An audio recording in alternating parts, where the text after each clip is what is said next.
Shalom from Jerusalem, I'm Shani Ferguson, and I want to give you an update of what is happening in Israel this week. We've gotten a lot of questions about the mass protests that took place on Sunday, and I wanted to explain a little bit of what's behind that, because some people are like, oh, finally Israel's protesting, and what does it mean, and all that. And so really, in a democracy, protests are one of the ways that we make our voices heard. The problem that you have when you have a mass protest is that you can have a very small group of people try to take over the power and influence of that protest and turn it into something that it isn't. And what they can do essentially is go to the media and say, oh, you see this group of people, this is what it means. And so the best thing to do when you have a mass protest like this is to try to find the source. And really the source of these protests was the families of the hostages, and they were protesting for the release of the hostages. They were adamant that this not be turned into a political protest, because there's plenty of groups that want to topple the government, hate Bibi, love Bibi, and that really this wasn't about that. This was about standing together and saying, we want our hostages released, and if that brings to the end of the war, that is a great thing. Let me just say that with all the extreme left and right perspectives that people have been giving, I have not heard a single person say that they think it would be a good idea to keep Hamas in power once the war ends. And so there's been a lot of options put on the table. Some of them include forming a Palestinian state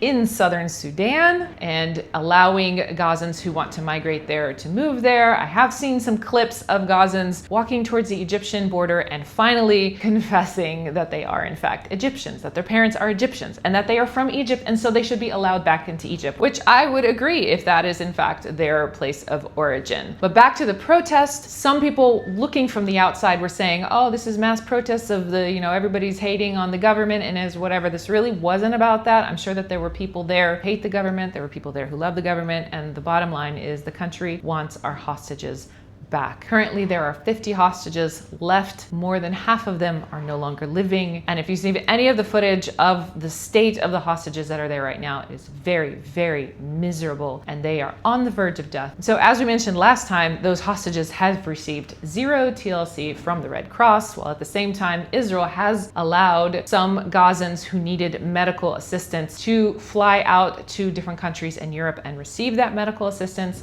Unfortunately, some people in the media decided that it would be a good idea to go and track those people that were sent from Gaza to Europe to receive medical treatment and take pictures of them and say like, oh, look, these people are being starved, when they aren't. They actually have serious medical conditions. In fact, there was a woman who just died of cancer, and she was highlighted as having died of starvation in Gaza. To combat this push that the media has been giving about starvation in Gaza, they actually posted this picture of a guy and the progression of the amount of weight that he has gained in the past year. And so you have that here. But again, coming back to the protests, here's what a lot of people need to understand. When we have protests for or against war, it's not the same as other countries, because other countries, usually their protests for or against war is about a war that isn't taking place in their land. It's about a war that like, oh, we don't want America to go to Afghanistan, or we don't want the UK to be fighting in, some other Middle Eastern country. In Israel, when we discuss the ending of a war, we do it realizing that if we don't eliminate the enemy on our border, they're only going to attack us again. And therefore, it's not just about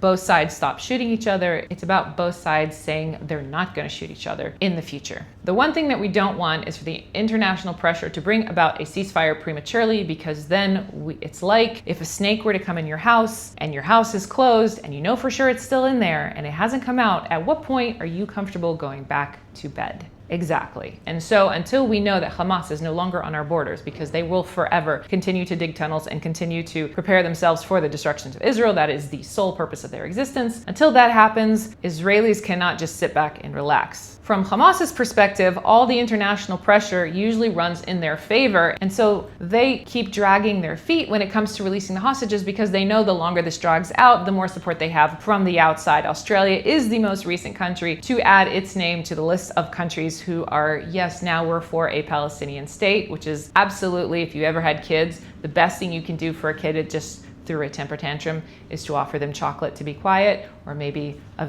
trip to Disneyland. In the same way, Hamas knows that the more they drag this out, the more they get international sympathy, the more there are protests and chaos in other countries, the better it is for them. And so there's a little bit of a back and forth between Australia, because Australia denied visas to some of our government officials to come to Australia. And of course, in response, Israel denied visas to some Australians wanting to come over here. This kind of spat between Israel and Australia isn't the best thing for Israel, especially because in the past, Australia has been very pro-Israel and has been an ally of ours. But what can we say? These things come in waves, and what we can hope for the most is that Christians who understand the scriptures, who are well versed in the Bible and understand their eternal connection to the Jewish people, will stand up and pray for Israel and lend their voice to Israel, and we will all be together on the right side of history. Until next time, I'm Shani Ferguson. Shalom from Jerusalem.